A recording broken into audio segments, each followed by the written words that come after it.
हाय student, मी Bhalke sir आणि तुमचं खूप खूप खूप स्वागत आहे आपल्या भालके सायन्स अकॅडमी यूट्यूब चॅनलवर. आज आपण बघणार आहोत बघा महाराष्ट्र बोर्ड वर्ग 12वी जो फिजिक्सचा फर्स्ट पार्ट आहे यामधला पहिला चॅप्टर रोटेशनल डायनॅमिक्स. यामध्ये आपण बघणार आहोत आज अँग्युलर मोमेंटम आणि या अँग्युलर मोमेंटमचं आपण एक्सप्रेशन फाइंड करणार आहोत with related to the moment of inertia I. आपण फाइंड काय करणार आहोत, expression for angular momentum with related म्हणू शकतो किंवा इन टर्म्स ऑफ बी म्हणू शकतो. Angular momentum in terms of पण बी असं लिहू शकतो, in terms of moment of inertia. जो मोमेंट ऑफ इनर्शिया आय म्हणजे आपल्या या फॉर्म्युल्यामध्ये आयला काय करायचं आहे, इन्व्हॉल्व करायचं. आता जनरली बघा अँग्युलर मोमेंटम शिकण्याच्या अगोदर याच चॅप्टरचे पूर्वीचे व्हिडिओ मी या चॅनलवर अपलोड केलेले आहेत. जर तुम्हाला पूर्वीचं माहीत असेल तर तुम्ही हा व्हिडिओ इथून कंटिन्यूस डायरेक्ट करा. जर तुम्हाला पूर्वीचे व्हिडिओ माहीत नसतील तर तुम्ही नक्कीच या चॅनलवर बाकीचे व्हिडिओ सर्च करू शकता. 9 ते 10 व्हिडिओ जवळपास आपण या चॅप्टरचे अपलोड केलेले आहेत. ठीक आहे, आज बघायचं बघा की एक्सप्रेशन फाइंड करायचं आहे आपल्याला. ॲक्च्युली अँग्युलर मोमेंटम फाइंड करायचं आहे आपल्याला. अँग्युलर मोमेंटमला आपण कॅपिटल एलनं काय करत असतो, रिप्रेझेंट करत असतो. अँग्युलर मोमेंटम असतं काय, कशाला म्हणू आपण अँग्युलर मोमेंटम. बघा अँग्युलर मोमेंटम आपला या गोष्टीला म्हणता येईल the product of linear momentum and जो भी लिनियर मोमेंटम आहे तो आणि त्यासोबत अजून काय येणार आहे, परपेंडिक्युलर डिस्टन्स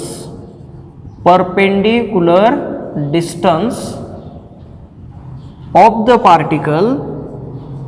ज्याही पार्टिकलचा या ठिकाणी लिनियर मोमेंटम असेल त्या पार्टिकलचं डिस्टन्स कुठून, फ्रॉम द ॲक्सिस. जी ही बॉडी तुमची रोटेट करते आणि रोटेट करत असताना त्या बॉडीला ॲक्सिस असणार आहे. डेफिनेटली कुठल्या ना कुठल्या ॲक्सिसवरती बॉडी रोटेट करत असते. तर ॲक्सिसपर्यंत जी बी या ठिकाणी काय असेल, डिस्टन्स असेल त्या पार्टिकलचं. कसलं डिस्टन्स मुलांनो, परपेंडिक्युलर डिस्टन्स म्हणतो आपण. परपेंडिक्युलर, तो परपेंडिक्युलर डिस्टन्स आणि जो लिनियर मोमेंटम आहे त्या दोघांचा जो बी प्रॉडक्ट येईल म्हणजेच गुणाकार साध्या भाषेमध्ये, त्याला म्हणायचं आपण अँग्युलर मोमेंटम, जे की कॅपिटल यांना आपण रिप्रेझेंट करत असतो. ठीक आहे, आपल्याला काय फाइंड करायचं आहे बघा, इन टर्म्स ऑफ आयच्या फॉर्ममध्ये आपला या ठिकाणी अँग्युलर मोमेंटम फाइंड करायचं. जनरली काय असतं बघा मुलांनो, की जो एल आहे तुमचा, एलचं जे काही फॉर्म्युला आहे आपल्याकडे, एल जो असतो साधारणपणे बघितलं तर एलचा फॉर्म्युला निघेल बघा, पी व्हेक्टर फॉर्ममध्ये जर लिहिलं मी तर P vector cross R vector. ठीक आहे, जनरली असं निघतं. एक मिनिट मी जरा हे बोर्ड साफ करतो, मग आपण पुढचं घेऊ. बघा तर काय असतं बरं अँग्युलर मोमेंटम, जर मी व्हेक्टर फॉर्ममध्ये लिहिला तर आर क्रॉस पी व्हेक्टरमध्ये लिहिला तर आता चुकून माझ्याकडून कदाचित तिकडं पी झालं होतं बहुतेक. ठीक आहे, अगोदर पी झालं होतं, चुकून झालं होतं, सॉरी. तर जो व्हेक्टर प्रॉडक्ट आहे आपला, व्हेक्टर प्रॉडक्ट मात्र आपण काय, आर क्रॉस पी, कारण अगोदर डायरेक्शन आपल्याला आर टू पी जावं लागतं. कारण या ठिकाणी हे फॉर्म कोणता आहे मुलांनो, व्हेक्टर प्रॉडक्ट आहे. हा व्हेक्टर आहे. व्हेक्टर असल्यामुळे हे जरुरी आहे की तुम्ही आधी कोणता व्हेक्टर उचलताय, आर उचलताय का पी उचलताय, ह्याच्यावरून आपल्या अँग्युलर मोमेंटमची डायरेक्शन ठरली जाते. स्केलर प्रॉडक्ट असता किंवा डॉट प्रॉडक्ट असता तर आपला काही फरक पडला नसता, आपण कसंही लिहू शकलो असतो त्यांना. मग व्हेक्टर प्रॉडक्ट असल्यामुळे अगोदर आर आणि नंतर पी. जर ह्याचं मॅग्निट्यूड घेतलं मुलांनो तर मी असं येऊ शकतं, पी आर पी म्हणा, पी आर म्हणा, इथं चालते, काय अडचण आहे, इंटू साइन थिटा. ठीक आहे, या ठिकाणी मॅग्निट्यूडचा आपण विचार केला तर. आणि जर आपण या ठिकाणी व्हेक्टरचंच म्हणजे त्याच्यामध्ये मॅग्निट्यूड बी आला आणि डायरेक्शन विथ डायरेक्शनचा विचार केला तर आर इंटू काय असणार आहे, पी असणार. ठीक आहे, आर काय असतं आपलं, perpendicular distance from the axis of the particle, and P काय म्हणालो, लिनियर मोमेंटम आहे. आता मी जे डेफिनेशन दिली होती सेम टू सेम या ठिकाणी या पद्धतीने आपल्याला सांगता येऊ शकेल.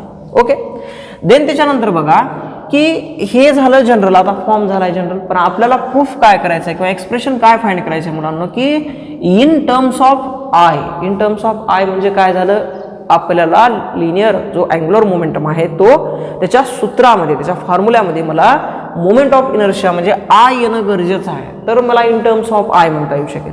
मग तो कसा आणू शकतो आपण, तेच बघणार आहोत आपण आजच्या व्हिडिओमध्ये. ठीक आहे, चला बघा काय काय घेता येईल बघा. यासाठी आपण एक अगोदर डायग्राम ड्रॉ करूया जेणेकरून आपल्याला थोडंसं समजायला गोष्टी सोपं जाईल. ठीक आहे, यासाठी मी एक डायग्राम काढतो. बघा डायग्राम कशी काढायची, आपला एक ऑर्बिटरी शेपची आपण डायग्राम काढली. सपोज करा या ठिकाणी एक ॲक्सिस आहे आपल्याकडे. ठीक आहे, या ठिकाणी याचं सेंटर आहे आणि हे एक ॲक्सिस आहे. चल आता या ठिकाणी आपण काय करूया, या सेंटरला नाव द्यावं, नाही दिला तरी काही एवढं विशेष नाही, तरी नाव देऊ आपण, O देऊया किंवा C देऊया. सेंटरला नाव आपण C दिलं. एक पार्टिकल मी या ठिकाणी घेतला, ज्याचं मास आपण मानले M1. ठीक आहे, एक पार्टिकल या ठिकाणी घेतला ज्याचं मास मानला आपण M2. एक पार्टिकल आपण या ठिकाणी घेऊ ज्याचं मास मानूया आपण Mn. ठीक आहे, हे घेतलं आपण मास. आता ह्याला जोडूया आपण सेंटर सोबत. बघा हे जोडलं मी, हे झालं रेडियस. कसा रेडियस आहे या बाळांनो, पोझिशन वेक्टर शो करतं आपल्या पार्टिकलची सेंटरपासून.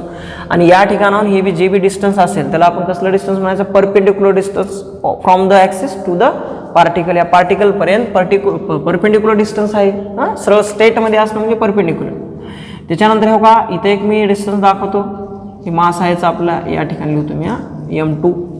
आणि या ठिकाणी डिस्टन्स काय R2 आहे. हे बघा तिसरं या ठिकाणी मी जोडतो सेंटरपासून. तिसरा पार्टिकल आपण जोडला आहे, ज्याचं मास आपण म्हणूया M1 आणि रेडियसला काय म्हणूया बाळांनो, Rn म्हणूया. ठीक आहे, घातलं. आता ज्यावेळेस ही बॉडी रोटेट होत असते, अँटी क्लॉकवाईज डायरेक्शन ही बॉडी आपली रोटेट होलेली आहे, त्यावेळेस त्याची जे अँग्युलर व्हेलॉसिटी असेल, angular velocity of each and every particle which is consist of that arbitrary shape body which is a constant.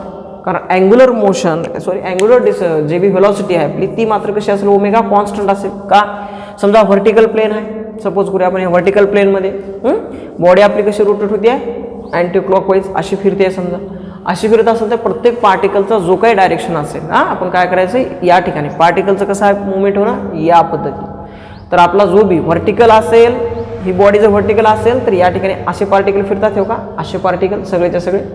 त्यामुळे डायरेक्शन कशी असेल, आउटवर्ड असेल. आणि जरा होरिझॉन्टल असेल तर मग मात्र हिची डायरेक्शन कशी असेल, अपवर्ड असेल.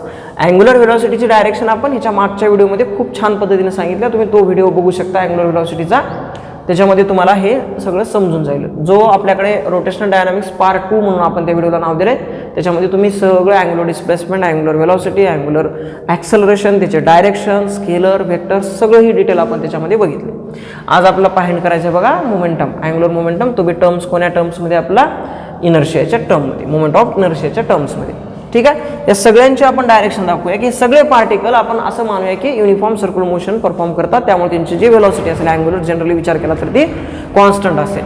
लिनियर व्हेलॉसिटी सुद्धा कॉन्स्टंट असेल बट इन मॅग्निट्यूडमध्ये. But when you think about the direction of that linear velocity then we know that there are the change of direction of any particle in to the performing uniform circular motion. Okay, so या पार्टिकलची जी direction असेल linear direction ती tangential असते, तर या ठिकाणी असेल. या डायरेक्शनला आपण व्हेलॉसिटीच्या V1 म्हणूया. कोणती व्हेलॉसिटी आहे, लिनियर व्हेलॉसिटी, अँग्युलर व्हेलॉसिटी नाही. या ठिकाणी पार्टिकल दुसरा आहे, याची डायरेक्शन कशी असेल का, अशी असेल. याला आपण V2 म्हणूया. आपला असा फिरतोय अँटी क्लॉकवाईज डायरेक्शनमध्ये तुमचा हा बॉडी रोटेट होते. आणि या ठिकाणची जी बी डायरेक्शन असेल ती कशी असेल बाळांनो, या पद्धतीने असेल. या बॉडीचं मास Mn आहे आणि याचं डायरेक्शन जे असेल म्हणजे लिनियर व्हेलॉसिटी असेल आपण त्याला Vn मानूया. चला आपण 3 पार्टिकल ॲज अ सॅम्पल म्हणून घेतलेत. मी बऱ्याच व्हिडिओमध्ये तुम्हाला सांगत आलोय की सॅम्पल म्हणूनच आपण निवडणार आहात. बाकी सगळ्या पार्टिकलला हे तिथून निघणारी जे बी प्रॉपर्टी असेल त्याला आपण लावूया. चला बघूया. पहिली गोष्ट सगळ्यांना एक गोष्ट सांगता येते बघा की what is the relation between the linear velocity and angular velocity. Then we know that the relation between angular velocity and linear velocity is equal to V is equal to R omega. Okay, Vचं जे relation असेल omega सोबत ते कसं आहे, V बरोबर R omega आहे. Suppose I have just calculate the particle, first particle. Okay, when I have calculated the velocity, linear velocity of the first particle is equal to R1 into omega.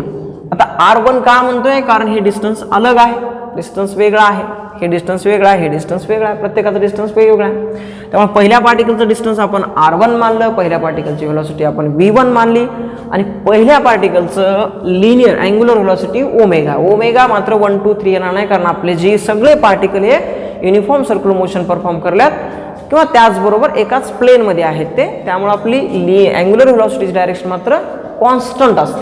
ठीक आहे, so omega तुमचा constant आहे. मग पहिल्या पार्टिकलसाठी झालं, मी समजा दुसऱ्या पार्टिकलसाठी काढलं, V2 साठी काय येईल रे मुलांनो, सेम येईल, R2 ओमेगा येईल, तर काय प्रश्नच नाही. V3 साठी काढलं, V3 नाही आपल्याकडे तर Vn आहे, आपण Vn म्हणूया त्याला. Vn साठी काय येईल बरं, Rn ओमेगा येईल. ठीक आहे, 3 इक्वेशन आले आपल्याकडे, हे 3 इक्वेशन आले आपल्याकडे, V1 V2 आणि Vn. चला आता ह्याच्या पुढे जाऊन काय बघायचं बघा, आपल्याला माहित आहे की लिनियर मोमेंटम, आता मी तुम्हाला सांगितलं की लिनियर मोमेंटम काय असतं, तर लिनियर जे मोमेंटम आहे त्याला आपण म्हणूया P या अल्फाबेटनं आपण त्याचा काय करतो, यूज करत असतो, P न त्याला इंडिकेट करत असतो. लिनियर मोमेंटम काय असतं बघा, the product of mass and velocity of that particle. कुठलाही पार्टिकल किंवा कुठलाही ऑब्जेक्ट जर समजा तो मोशनमध्ये असेल तर त्या पार्टिकलचं मास आणि त्या पार्टिकलची जी बी व्हेलॉसिटी असेल त्या दोघांचा गुणाकार किंवा त्या दोघांचा प्रॉडक्ट जो असतो त्याला आपण लिनियर मोमेंटम असं म्हणूया. मास आपली स्केलर क्वांटिटी आहे, व्ही आपली वेक्टर आहे आणि पी आपलं वेक्टर क्वांटिटी असेल. ठीक आहे, हे झालं P इंटू एम व्ही. आता मला सांगा P बरोबर एम व्ही आहे, तर पहिल्या पार्टिकल म्हणजेच P1 मोमेंटम जो आहे, पहिल्या पार्टिकलचा जो मोमेंटम असेल तो काय असेल मुलांनो, M1 V1 असेल, कारण मास बी अलग आहे त्याचा आणि व्हेलॉसिटी पण अलग आहे. ठीक आहे, आपण काय करूया मग, हे या ठिकाणी लिहूया, P1 बरोबर काय असेल, M1 V1 असेल. ओके, P2 बरोबर काय असेल, मग याच हिशोबाने सिमिलरली काय असेल ते M2 V2 असेल. आणि Pn बरोबर काय असेल बरं, Mn Vn असेल.